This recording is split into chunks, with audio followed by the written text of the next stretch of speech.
السلام علیکم. میں امید کرتا ہوں کہ آپ سب لوگ خوش ہوں گے، خیر و عافیت سے ہوں گے. کچھ خواب ایسے ہوتے ہیں جو انسانی زندگی میں ایک اہم کردار ادا کرتے ہیں، لیکن اکثر اوقات ایسا ہی ہوتا ہے کہ خواب بے معنی اور بے مقصد ہوتے ہیں اور ان کا انسانی زندگی کے ساتھ کوئی تعلق نہیں ہوتا. انسان کو سب سے پہلے یہی کوشش کرنی چاہیے کہ وہ اپنی حقیقی زندگی کی طرف توجہ اور دھیان دے، کیونکہ آخرت میں اللہ تعالیٰ اس کی حقیقی زندگی کے بارے میں اس سے سوال کریں گے کہ اس نے کیسے اعمال کیے ہیں. اس کے خوابوں کے بارے میں اس سے کوئی سوال نہیں کیا جائے گا. خوابوں کو صرف اشاروں کی حد تک رکھا جائے، کیونکہ خوابوں کی 3 قسمیں ہیں جو کہ آج اس ویڈیو میں آپ کے سامنے بیان کرنے والا ہوں. جب آپ ان 3 اقسام کو جان لیں گے تو آپ کے لیے خوابوں کے اندر فرق کرنا واضح ہو جائے گا. آپ یہ تمیز کرنے والے بن جائیں گے کہ میرا یہ خواب کس قسم کے ساتھ تعلق رکھتا ہے اور مجھے اس کو کتنا سیریس لینا چاہیے اور مجھے اس خواب کو دیکھنے کے بعد کیا کرنا چاہیے. آپ صلی اللہ علیہ وسلم کی حدیث شریف کے مطابق خواب کی 3 قسمیں ہیں. ان میں ایک قسم ہے حدیث النفس، اصغاث و احلام.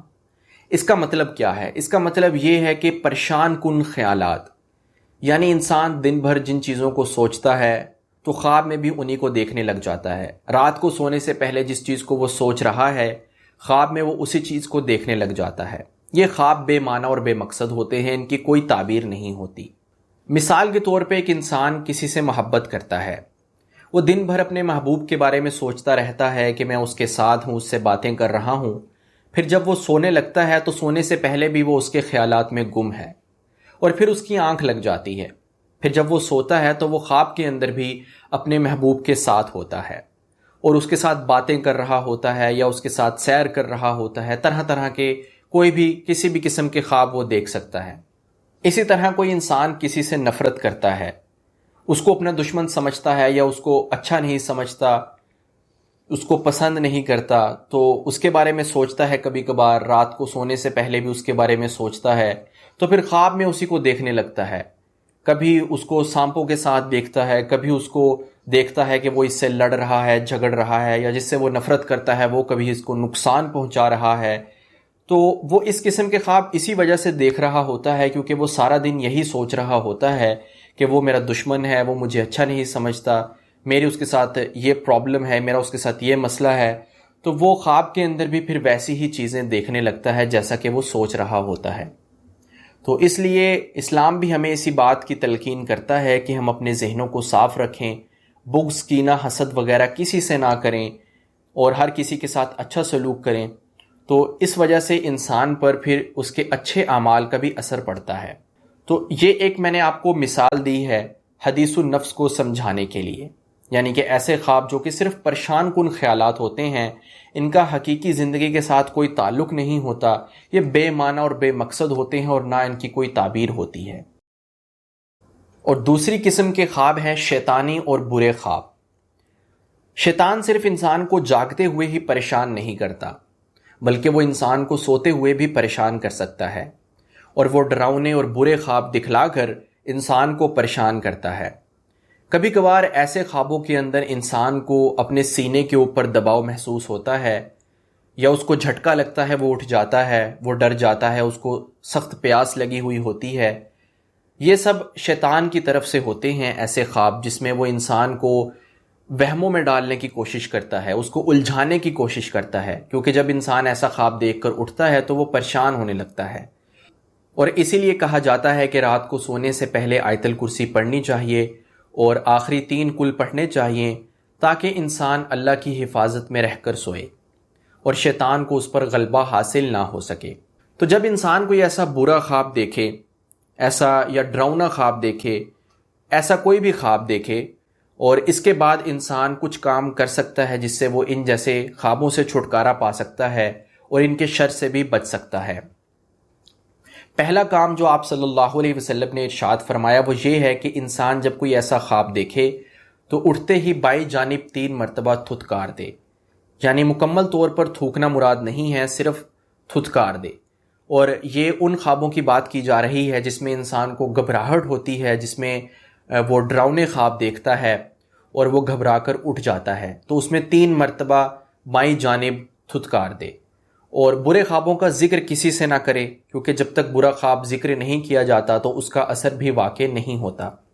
حسب توفیق صدقہ ادا کرے، کیونکہ صدقہ انسان کو بلاؤں اور مصیبتوں سے بچاتا ہے۔ تو جب انسان صدقہ دے گا تو وہ برے خواب کی شر سے بھی بچ جائے گا۔ اور ایک اور ضروری کام جو انسان کو کرنا چاہیے وہ یہ ہے کہ اللہ تعالیٰ سے دعا کرے۔ جب انسان اللہ تعالیٰ سے دعا کرتا ہے تو اللہ تعالیٰ اس کی مدد فرماتے ہیں۔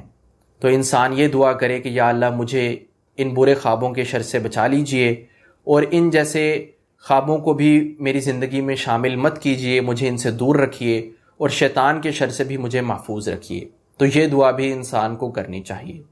تو یہ ہیں وہ جو کام آپ کر سکتے ہیں برا خواب دیکھنے کے بعد، اور اس کے دیکھنے کے بعد آپ کو پریشان نہیں ہونا، اس کو بار بار سوچنا نہیں ہے، بلکہ اس کو نظر انداز کر دینا ہے، اور جو کام ابھی آپ کو بتائے ہیں بس وہ کریں، انشاءاللہ اللہ تعالیٰ خیر کا وقت لائیں گے۔ خواب کی تیسری قسم ہے اچھے خواب، یعنی یہ خواب ایسے ہوتے ہیں کہ جن میں اللہ تعالیٰ کی طرف سے انسان کے لیے کوئی نہ کوئی بشارت چھپی ہوئی ہوتی ہے، اور یہ اللہ تعالیٰ کی طرف سے ہوتے ہیں۔ جب انسان ایسا خواب دیکھتا ہے تو جب وہ اٹھتا ہے تو وہ بہت اچھا محسوس کرتا ہے، بہت خوش ہوتا ہے۔ اور اس قسم کے خواب ایسے ہوتے ہیں کہ جیسے انسان خواب میں اللہ تعالیٰ کی عبادت کر رہا ہو، اچھے طریقے سے نماز پڑھ رہا ہو، اچھے طریقے سے قرآن مجید کی تلاوت کر رہا ہو، یا خود کو کوئی اچھا کام کرتا ہوا دیکھے خواب میں، یا اسی طرح آپ صلی اللہ علیہ وسلم کی زیارت کرے خواب میں۔ تو یہ سب اچھے خواب ہوتے ہیں اس قسم کے، اور اس میں انسان کے لیے کوئی نہ کوئی بشارت چھپی ہوئی ہوتی ہے۔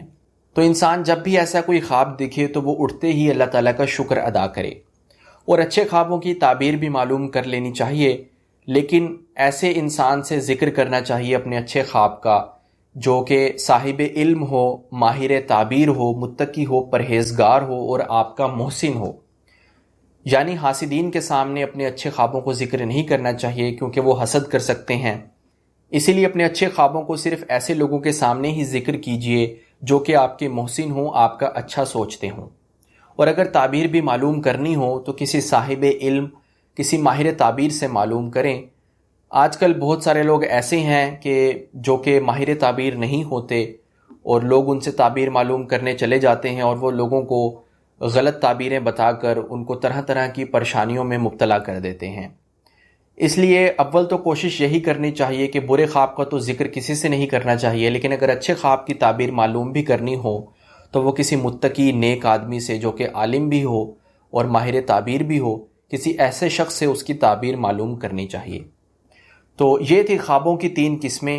امید ہے کہ بہت ساری چیزیں آپ کے سامنے واضح ہو چکی ہوں گی کہ آپ کو کیا کرنا چاہیے ان جیسے خوابوں کو دیکھنے کے بعد، اور اب آپ یہ فرق کرنے والے بن گئے ہوں گے کہ میرا کون سا خواب کس قسم کے ساتھ تعلق رکھتا ہے، اور اس کے بعد مجھے کیا کرنا چاہیے۔ اب میں آپ کی اجازت چاہتا ہوں۔ السلام علیکم۔